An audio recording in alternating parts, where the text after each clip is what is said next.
குரு பிரம்மா, குரு விஷ்ணு, குருதேவோ மகேஸ்வரக, குரு சாட்சாத் பரபிரம்மா, தஸ்மை ஸ்ரீ குருவே நமக. நெக்ஸ்ட் ஜென் நேயர்களுக்கும் என் அன்பு சகோதரருக்கும் என் அன்பு வணக்கங்கள். 2026 தமிழ் வருட பிறப்பு எப்படி இருக்கும்? இந்த தமிழ் வருடத்திற்கு என்ன பேர்?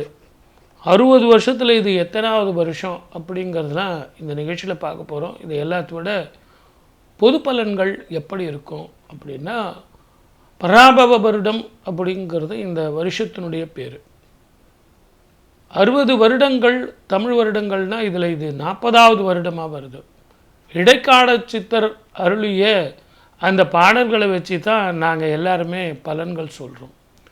ஆனால் இந்த ஜாதகத்தில் இப்போ நம்ம கவனிக்க வேண்டியது என்ன அப்படின்னு கேட்டிங்கன்னா, இந்த வருஷம் பிறக்கும் பொழுது ராஜாவாக வருவது யார்? குரு. மந்திரியாக வருவது செவ்வாய். குரு உச்சம் பெறுகிறார். 12 வருஷத்துக்கு ஒரு முறை கடகத்தில் போய் உச்சம் பெறுகிறார். உச்சம் பெற்ற குருவோடு 18 வருஷத்துக்கு ஒரு முறை கேது வந்து சேருகிறார். இதை எல்லாத்தை விட 7.5 சனியில் இருக்கிற மீனராசிக்கு 9ஆம் பார்வையாக பார்க்குறார். குரு தன் வீட்டையே தானே பார்க்க போகிறார். இப்படி சுப பலன்கள் நான் நிறைய சொல்லிக்கிட்டு போனாலும், சனியும் செவ்வாயும் சேரும் காலமும் தனுசுலையும் மகரத்திலையும் கும்பத்திலையும் மீனத்திலையும் 4 கிரகங்கள் சேர்க்கையும் யாரெல்லாம் யார் கூட சேரக்கூடாதோ அவங்க எல்லாம் சேர்ந்துருக்காங்க. ஆகவே நீரினால், நெருப்பினால், இயற்கை அழிவுகளால், போர் பதட்டத்தினால், வேற்றுமொழி இனத்தவர்களால், தீவிரவாதத்தால் நிச்சயமாக பிரச்சனைகள் வரும். முதல் 6 மாதம் உங்களுக்கு வறட்சியாக இருக்கும், நீர் பஞ்சம் இருக்கும். அடுத்த 6 மாதம் உங்களுக்கு வெள்ளமாக இருக்கும். மொத்தத்தில் கவனமாக இருந்தால் நல்லா இருக்கும். இந்த ஆண்டு உங்களுக்கு 2026 ஏப்ரல் மாதம் 23ஆம் தேதி தேர்தல் வருது. அதுக்கு அடுத்து பார்த்திங்கன்னா மே மாதம் 4ஆம் தேதி உங்களுக்கு அக்னி நட்சத்திரம் ஒவ்வொரு வருஷம் ஆரம்பம். 4ஆம் தேதி கரெக்டாக ஆரம்பிச்சிடும். 28 நாள் அக்னி நட்சத்திரம் இருக்கும், முன்பாதி பின்பாதி. அப்போ 4ஆம் தேதி அன்னைக்கு உங்களுக்கு ரிசல்ட் வருது. ஆகவே இது எல்லாம் இப்படி இருக்கே அப்படின்னா கொஞ்சம் சர்வ ஜாக்கிரதையாக இருக்கணும். மக்கள் செல்வாக்கு உள்ளவர்கள் தான் ஆட்சிக்கு வருவார்கள்னு கூறி இந்த ஆண்டு உங்களுக்கெல்லாம் சிறப்பான ஆண்டாக வரணும். சந்தோஷமாக வாழணும்.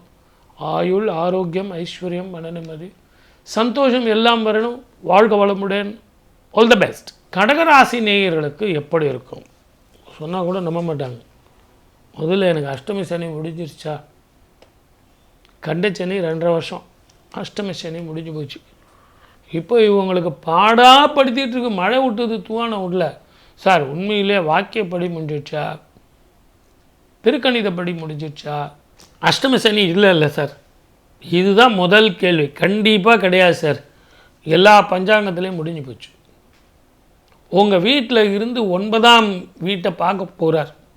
பாக்யஸ்தானத்தை பார்க்கறதுனால முதல்ல உங்களுக்கு வருமானம், கடன்லாம் தீரும். பழைய கடன் ஏதாவது இருந்ததுன்னு வச்சிங்களேன், எல்லாம் போயிடும்.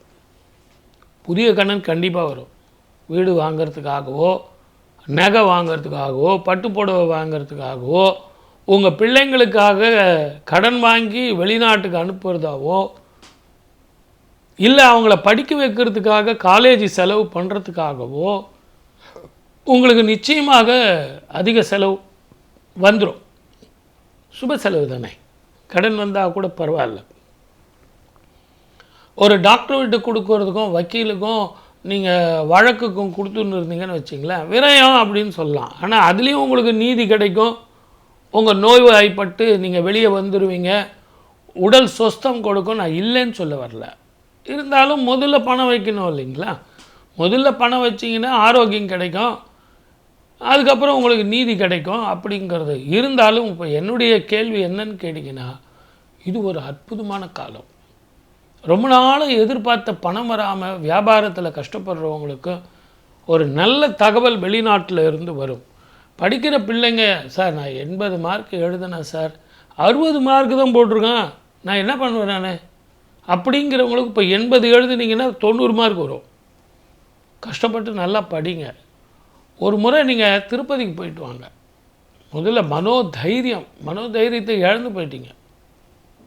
வயிறு, கேஸ்ட்ரிக் ட்ரபிள், அல்சர் பிரச்சனை உள்ளவங்களுக்கு ஒன்றே ஒன்று தான், நல்லா தூங்கணும், சிந்தனையை விட்டுடணும், டென்ஷனை விட்டுடணும். எனக்கு நல்லா வருமா சார் அப்படிங்கிறத வரும் அப்படிங்கிற நம்பிக்கையோடு இருங்க.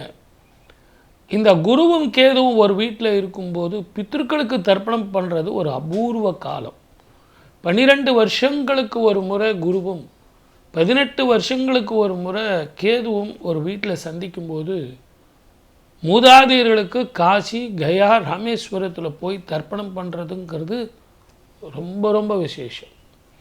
ஆகவே முதல்ல அதை செய்யுங்க. பணம் வருது, பட்டம் வருது, வீடு வாங்குறீங்க, திருமணம் பண்ணுறீங்க, குழந்தை பாக்கியம் கிடைக்குது, நகை வாங்குறீங்க, பட்டுப்புடவை வாங்குறீங்க, எல்லாம் கரெக்டு. இதெல்லாம் பொட்டிக்குள்ளே வைக்க போகிறீங்க. ஆனால் இது 7 தலைமுறைக்கு உங்களுக்கு கிடைக்கக்கூடிய மிக அபூர்வ சந்தர்ப்பம். இதை முறையாக பயன்படுத்துங்க. 7 தலைமுறைக்கு பிரமாதமாக வாழுங்க. வாழ்க வளமுடன். All the best. 12 ராசிக்காரர்களுக்கும் நான் பலன் சொல்லியிருக்கேன். தயவு செஞ்சு இதை கவனமாக பாருங்கள். தானங்கள், தர்மங்கள், யாகங்கள், யஜ்ஜங்கள் தான் நம்ம வாழ்க்கையில் சில பரிகாரங்களாக இருக்குது. அதனால்தான் கோயில் இல்லா ஊரில் குடியிருக்க வேண்டாம்னு பாட்டி சொன்னான். தயவு செஞ்சு யாருக்காவது கொஞ்சம் கம்மியாக இருந்தது அப்படின்னா உங்கள் சுய ஜாதகத்தை பாருங்கள். இது பொது ஜாதகம், ஒரு இன்ஸ்டன்ட் ஃபுட்டு உங்களுக்கு அப்படி கலக்கி கொடுக்குறோம், ஹார்லிக்ஸ் மாதிரி. அப்போ உங்கள் சுய ஜாதகத்தில் இப்போ என்ன மகாதிசை நடக்குது, 7.5 சனி எப்படி இருக்குது, குரு பார்வை இருக்கா அப்படிங்கிறத கேட்டுக்கிட்டு கோயில்களுக்கு போய் தான தர்மம் செஞ்சு பராபவ வருஷம் புத்தாண்டு உங்களுக்கும் உங்கள் குடும்பத்தாருக்கும் ஆரோக்கியம், ஐஸ்வர்யம், மன நிம்மதி, சந்தோஷம் எல்லாம் பல்லாண்டு வாழணும் என்று வாழ்க வளமுடன். All the best. சகல சௌபாகியம் பெறும் இந்த நிகழ்ச்சியை ஏற்பாடு பண்ணி கொடுத்த இவர்களுக்கும் என்னுடைய அன்பு கலந்த நன்றியும் வணக்கமும். சர்வே ஜனா சுகினோ பவந்து.